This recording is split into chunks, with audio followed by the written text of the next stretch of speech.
Quberniyasının hansı isə 59-cu il. Azərbaycanda şu an qulaq Qafqazda ilk quberniya sistemi 1801-ci ildə yaradılıb. Gürcüstan quberniyası yaradılmışdı manifestlə. Amma Qafqazın 4 dənə quberniya bölünməsi desə, Tiflis, Kutaisi, Şamaxı, Dərbənd, o 1846-cı il 14 dekabr.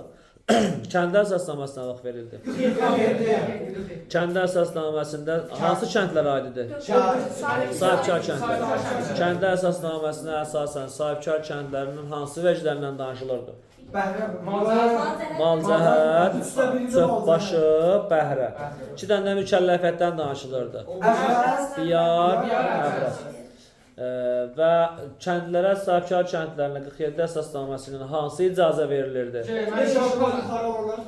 Torpaq məsələsində icazə var. Bir sahibkarın yanından başqasına köçmə. Torpaqdakı 5 desetin verilir, bilirsiniz. Reskript nə vaxt verilir? Reskriptdə əsasən bəy və ağalara kəndlər üzərində hansı icazə verildi? Hansı hüquq verildi? Polis və məhkəmə.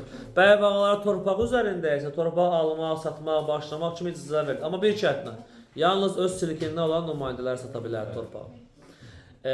Bu reskripti qəbul eləməklə Çar Rusiyası hansı addımı atmış oldu? Qafqazda özünə dayaq yaratmaq üçün şərtlər. Yox, bu Ferzona başqa. Köçürmə əsasında aid. Yaxşı, qulaq asın. Ali müsəlman silki nə vaxt yaradılmışdı? Bəy və ağaların daxil olduğu Ali müsəlman silki. Xeyr, 1843-cü ildə. 41 bəy və ağaların torpaqlarının müsadirəsinin başlanmasıdır. 42-ci ildə müsadirənin dayandırılıb Tiflisdə komissiya yaradılmasıdır.